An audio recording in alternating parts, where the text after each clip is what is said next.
궁금한 게 좀 하나 있어요. 와이프가 얼마 전에 갑자기 저한테 오빠 이거 브라자 오래 차면 유방암 걸린대 이런 얘기를 뜬금없이 하더라고요. 맞는 얘기인가요?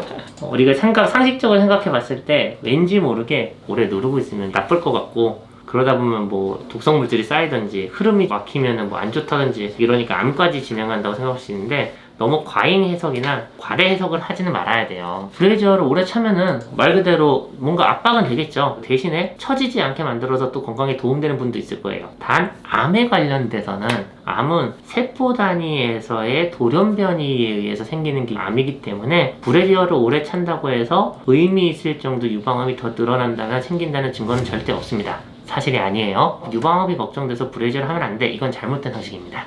또 하나 더 궁금한 게 네. 콩을 먹으면 유방암이 생긴다 뭐 이런 얘기도 있고, 뭐 모유수유는 유방암 발생 위험을 또 낮춰준다 뭐 이런 많은 얘기들이 있어요. 네. 팩트 좀 알려주시죠. 유방암이 잘 생기는 원인이 유방의 여성 호르몬, 에스트로겐의 노출이 많으면은 유방암의 발병률이 높아진다. 호르몬제 같이 인위적으로 에스트로겐을 자꾸 노출시키면은 유방암의 위험도가 높아진다는 거 많이 알려져 있어요. 호르몬제 드시는 분들도 유방암이 생길까봐 걱정이 돼요 라고 하는 경우가 있듯이, 그거랑 비슷한 에스트로겐 포함된 건강식품이 유방암에 영향을 주느냐? 그건 아직 몰라요. 왜냐면 어느 정도 에스트로겐 성분이 들어있는지 알 수가 없고 거기에 대해 검증이 안 돼 있으니까요. 호르몬제처럼 진짜 직접적으로 에스트로겐이 많이 들어있는 경우는 유방암 위험도 높이기 때문에 꼭 주의가 필요하고요. 그 외에 첫 번째 말씀드렸던 콩 같은 경우도 식물성 에스트로겐 성분이 있기 때문에 유방암에 걸리지 않나 걱정은 하겠지만 호르몬제랑은 다릅니다. 이 식물성 에스트로겐 같은 경우는요, 오히려 같은 종류라고 해도 유방에 작용하는 역할이 달라요. 어떤 면에서 보면은 이 에스트로겐이 작용하는 수용체에 막아주는 효과를 하기 때문에 오히려 유방암이 생기는 걸 막아주는 효과도 기대해 볼 수 있습니다. 그래서 콩, 두유, 두부 이런 종류의 것들은 유방암의 위험도를 높이는 게 아니라 오히려 유방암을 생기는데 막는 효과를 기대할 수 있는 거라서 잘못된 상식이에요. 콩 마음껏 드셔도 됩니다. 두 번째, 모유수유. 모유수유는 역학 연구들이 있어요. 어떤 분들한테 유방암이 잘 생기고 어떤 분들은 유방암이 덜 생긴다를 봤을 때 하나의 인자로 모유수유 기간이 긴 분들, 모유수유 했던 분들이 모유수유 하지 않았던 분들보다 유방암의 위험도가 낮다는 연구 결과들이 있습니다. 모유수유 기간 동안에 호르몬 억제에 의해서 유방의 에스트로겐 노출 정도가 그 기간이 줄어듭니다. 그래서 모유수유 하는 것이 유방암의 확률을 좀 낮춘다는 건 맞는 이야기입니다. 또 하나 궁금한 게 네. 가슴 수술이라고 하죠. 가슴 보형물을 넣으면 유방암 발병률을 높인다. 그것도 카더라인가요? 연구가 더 필요할 것 같긴 한데, 유방 안에 미용적 목적으로 유방 보형물을 넣는 것 자체가 직접적으로 유방암을 발생시키는 그런 연구 결과들이 보여있진 않아요. 그건 사실이 아니에요. 하지만 유방 보형술을 넣으면서 유방암을 조기 진단을 할 때 사용하는 유방 촬영술에 제한이 생기기는 해요.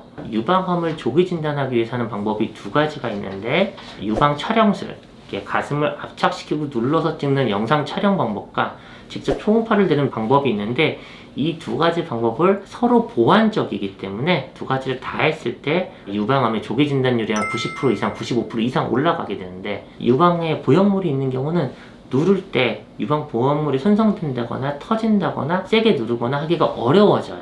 보형물이 있어도 검사는 할 수는 있지만 매우 조심스럽게 검사가 되기도 하고 검사에 제한이 있기도 합니다. 그러다 보니까 유방암 발견율이 조금 더 낮아질 수는 있을 것 같아요. 하지만 논문이나 통계를 통해서 봤을 때 유방 보형물 넣었다고 해서 유방암이 남들보다 더 많이 생기는 것은 아닙니다. 마지막으로 여러 가지 암, 가족력이 제일 위험한 발생 요소죠?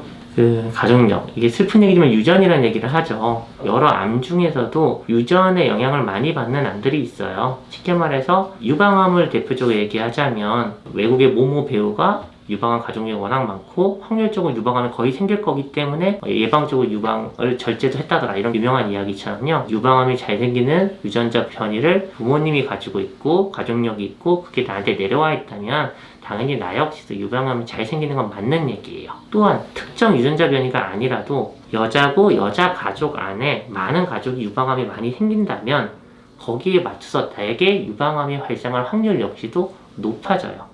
이게 결국은 유방 안에 세포들이 똑같이 여성 호르몬의 작용을 받아도 돌연변이가 더 잘 생기느냐 아니냐거든요. 이거는 사람마다 차이가 많이 나요. 흡사, 담배를 아무리 많이 피워도 폐암이 안 생긴 사람이 있고, 담배를 조금만 폈는데 난 폐암이 생겼어. 이거랑 똑같은 이야기예요. 그래서 가족력이 많은 사람일수록 조금 더 유방암에 대해서 주의가 필요하고 조금 더 자주 유방암 검진을 받아야 되는 건 사실이고요. 유방 안에 호흡 결절이 있는 분들 역시 이 결절이 나중에 악성화, 암이 되냐 마냐도 가족 중에 유방암 환자가 많다. 본인의 어머님이 유방암이 있다. 이러면 나 역시도 이 결절이 나중에 유방암으로 갈 확률이 좀 더 높겠구나 라고 생각할 수 있고요. 저희가 임상적으로 진료를 볼 때 역시도 유방암은 꼭 가족력을 확인해요. 가족력 영향을 받는 암이기 때문에. 하지만 모든 암이 그런 건 아니고요. 가족의 암이 많을수록 당연히 나한테도 암이 많이 생길 수는 있지만 암 종류에 따라서 다른 인자, 예를 들어 폐암은 담배가 훨씬 더 위험한 인자인 거고요. 대장암 같은 경우는 가족들의 많으면 많을수록 대장암 위험력이 높아지게 되어 있고요. 위암대장암 역시도. 갑상선암 같은 경우는 젊은 사람도 많이 걸리지만 부모님이 아무도 없어도 나는 생길 수 있어요. 가족력 영향을 좀 적게 받기도 합니다. 오늘은 유방암 이야기를 했으니 유방암은 대표적으로 가족력에 영향을 많이 받는 암의 일종입니다. 그러면 이제 어떻게 발견되나 궁금한 분들이 있을 거예요. 다행히 요새는 건강검진에 관심이 많아져서 유방의 결절, 아직 느껴지지 않는 단계, 작은 단계에서 유방 초음파나 유방 촬영에서 암 의심되는 소견을 먼저 발견할 수 있고요. 그걸 통해서 조직검사에서 좀 초기에 발견되는 일이 많아졌어요. 근데 막상 유방에 뭔가 덩어리가 만져져요. 아니면 젖꼭지에서 뭔가 진물이 나와요. 유방이 아파요. 그런 경우에 온 경우엔 상당히 진행한 상태로 오기 때문에 되게 안타까운 결과를 많이 보기도 해요. 첫 번째 환자분은 가슴이 뭐가 만져진다고 오셨어요. 그것도 만져진다고 와서 온 게 아니라 건강검진할 때 유방에 뭐가 보여서 물어봤더니 가슴이 만져지는 거 알고 계셨대요. 근데 나이가 30대 초반밖에 안 됐었어요. 초음파 사진이거든요. 사진에 2cm가 넘는 덩어리가 보였어요. 그리고 그게 유륜, 젖꼭지 주변을 파고드는 양상까지 보여 있어서 수술을 했던 분이고요. 다행히 젊을 때 이렇게 큰 게 발견돼 다행이고 우연히 검진에서 발견됐을 게 다행이지 만약에 놓쳐서 전이까지 있었다면 돌이킬 수 없는 후회가 있었겠죠. 불과 한 1, 2년만 늦었어도 안 좋은 경과를 밟았을 거라 생각이 되는 분입니다.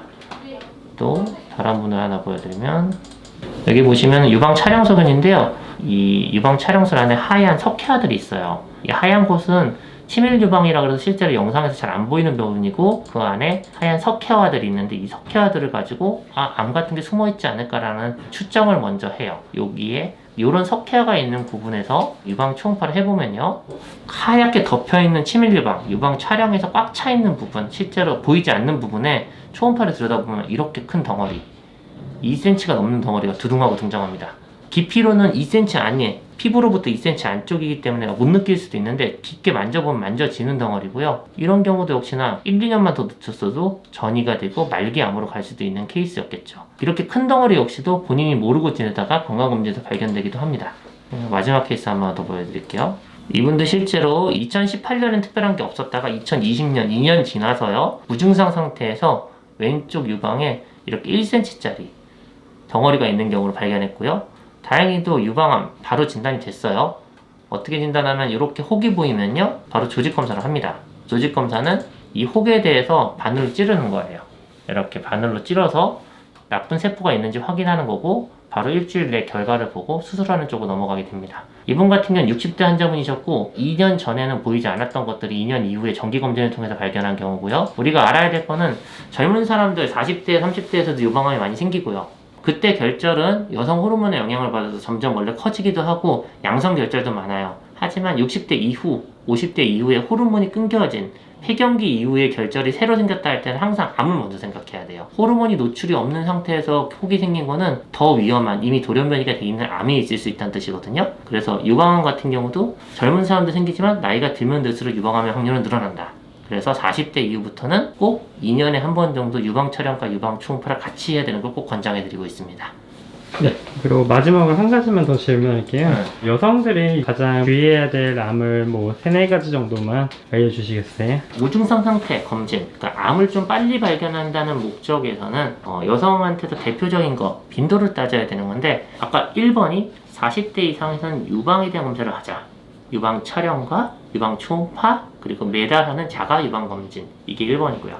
두 번째는 자궁경부입니다.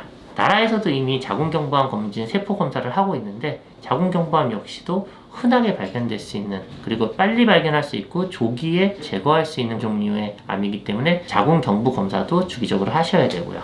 세 번째는 갑상선. 이건 남녀 공이기는 하지만 여성한테 조금 더 빈도가 높다고 알려져 있고 20, 30대 젊은 사람한테도 잘 생긴다는 특징이 있어요. 그래서 저는 여성분들한테서 암 관련 검진 얘기할 때는 갑상선, 유방, 자궁경부암 얘기를 합니다. 하지만 여기서 주의할 점, 암의 빈도로 따졌을 때 우리나라는 위암이 제일 많습니다. 위암은 남녀 공이 1위고요. 이미 국가에서도 40대 이상에서 2년에 한 번씩 위암 검진, 위의 내시경을 하고 있습니다. 그래서 그걸 제쳐두고 나머지 신경 쓸 암이라면 이 세 가지를 말씀드리고 싶네요.